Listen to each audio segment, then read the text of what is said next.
Interview ba muna? Ayan po, sir. Interview ba muna or call muna kayo? Pwede. Kasi hiwalay kami ng Pag-call muna kayo. Sorry. Hindi pa napa-file.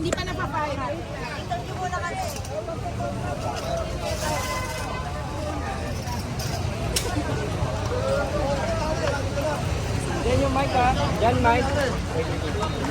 Yan. Uy.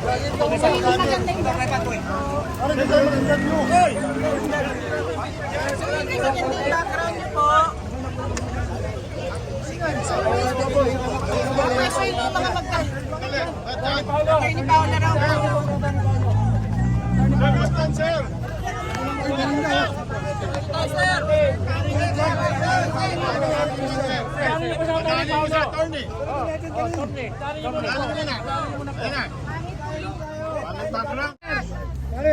Mike. Mga magtatanong bang, ano?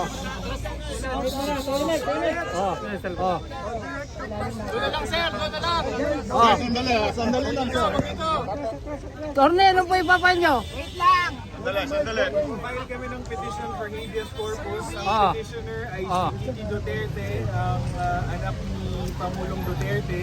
Ang hihilingin niya sa Korte Suprema ay utusan ang gobyerno na ang pinangalanan namin ditong mga respondents si Executive Secretary Lucas Bersamin, si DOJ Secretary Boying Remulla, si Chief PNP Marbil at saka si CIDG Director Torre. So, ang hinihiling ni Ms. Duterte is utusan ang gobyerno na ibalik ang Pangulong Duterte, ipakita sa Korte Suprema, ipaliwanag kung bakit bigla na lang dinakip ang Pangulong Duterte na walang warrant of arrest na legal. Tapos madali ang sinakay sa eroplano papuntang The Hague. So naniniwala kami na walang jurisdiction ng ICC dito. So nangangahulugan na hindi pwedeng gamiting basehan yung ICC warrant of arrest para arestuhin, detinahin at dalhin si Pangulong Duterte sa ICC. Okay.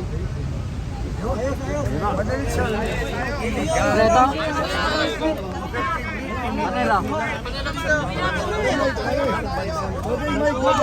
Nang walang matayan. Sa ilalim ng foundation. Bago mo arestuin ang isang tao na supposedly ibigay mo sa isang bansa, kailangan mo kasi isang proseso. Kailangan magpaka sa isang local court at ipakita mo, mabibigyan ng pagkakataon yung ina-arrest mo. Hindi nangyari ito rito. Dahil na-arresto siya, wala nang warrant, tapos pinersa pa. In fact, nakita naman ang video, literally, forcibly, talagang tinanggal siya. Kinasok siya sa lupa. Pero pa umiiyak lang siya si dating first lady. Hindi mo pa ba? Alam naman ng gobyerno. Pasok ka. Balik na dali mo na sa hospital, kinalagkat na. Pasok ka na, exclusive. Pero nangyari dyan. Madaling sabi, isa pa, may ibig ko kayo. Sa panahon ng tatay ng ating Presidente Marcos, kahit martial law, kahit na dictatorial, kaming mga abogado yun, ay nakakapasok kami sa lahat ng binibilang mo nila inaresto. But not at this time. We were barred, the lawyers were barred entry. The petitioner's father was deprived of legal representation. Hindi lang yan. Can you imagine, ang isang senador at vice-presidente hindi makapasok para bisitahin ang kanilang kamag-anak at mas matindi pa ito sa martial law. Kaya sabi ni Presidente Duterte, we're veering towards dictatorship. Anong veering? This is dictatorship. It's even worse. dad, the father's dictatorship. At least nung mga panahon ni Marcos Sr., merong semblance of rule of law, may due process. Ito wala eh. Talagang kinalagkan nila ang presidente ng walang paten. Right? Right. Ah. Mamaya ulit. Si Kitty, understandably, masama ang loob niya sa nangyari kahapon, kagabi nung kasama namin siya habang prepare tong petition for habeas corpus. Mayat-maya umiiyak siya at mukhang traumatized. Kinukwento niya sa amin na nung una ayaw pa sabihin ni CIDG Director Torre kung saan dadali ng Pangulo. Kaya kabadong-kabado sila kahapon kung anong mangyayari sa Pangulo. At yun nga, traumatized sila sa nangyari. Pero naninindigan siya na sana dinggin ng Korte Suprema ang hiling niya kasi alam nyo sa mga ganitong sitwasyon kung hindi tayo makakahingi ng relief o tulong mula sa Supreme Court, hindi ko po alam kung ano pang sitwasyon ang kailangan mangyari bago bang himasok ang Supreme Court sa nangyayari sa atin. Ito? Meron pa. Saan kayo mabante? Under the jurisdiction of a foreign institution na wala namang authority dito sa ating bansa. Madali sabi, sinubo mo yung iyong kasarilan. You surrendered your sovereignty. And under the Constitution, the prime duty of the President, the government is concerned to protect protection ng ginawa mo. Sinubo mo nga. That is in a culpable violation of the Constitution. And I dare say that that is an impeachable ground. Kaya lahat ng mga nag-aresto at nag-utos ng pag-aresto ng illegal sa dating Presidente Duterte ay criminally liable.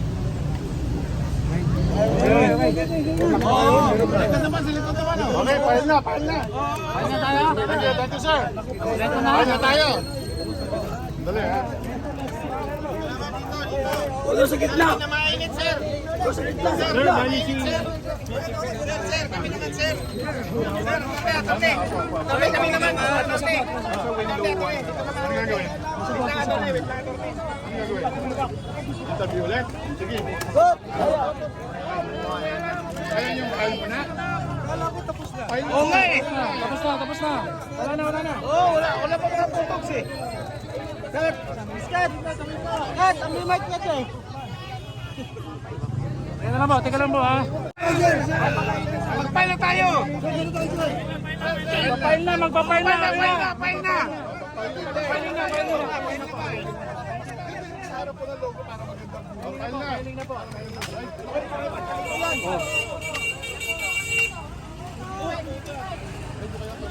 File na.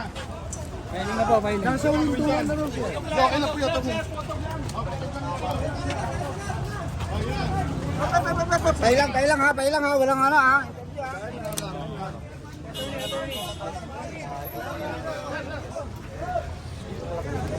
Attorney.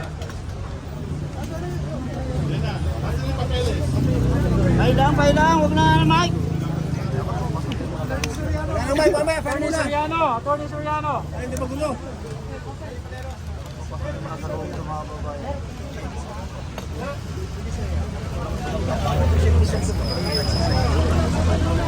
Mike muna, Mike. Alisin mo ng Mike.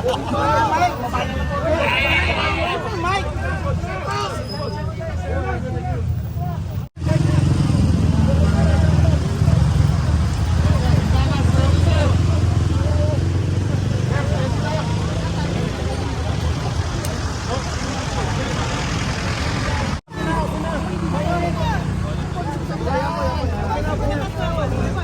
Dong, kamay. Abang konti kamay. Doon na lang tayo mamaya sa may loob.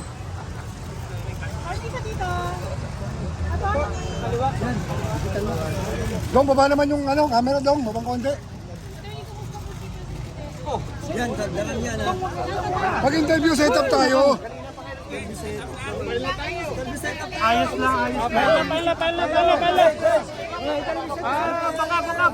Baka. Uy, may kanito.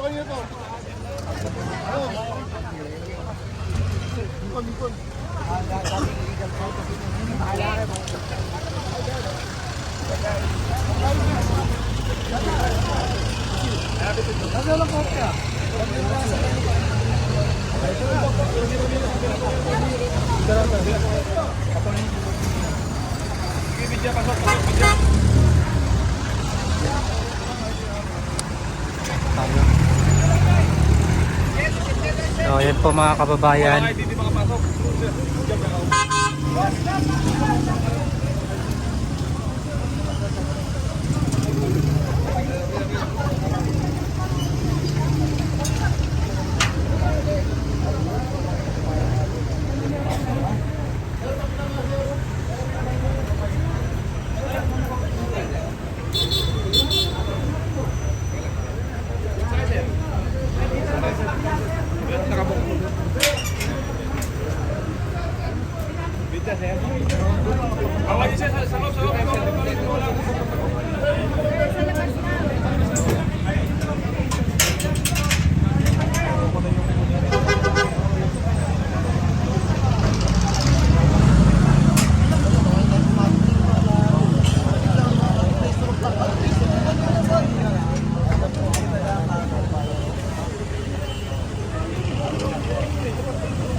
Bombo, video mo pati.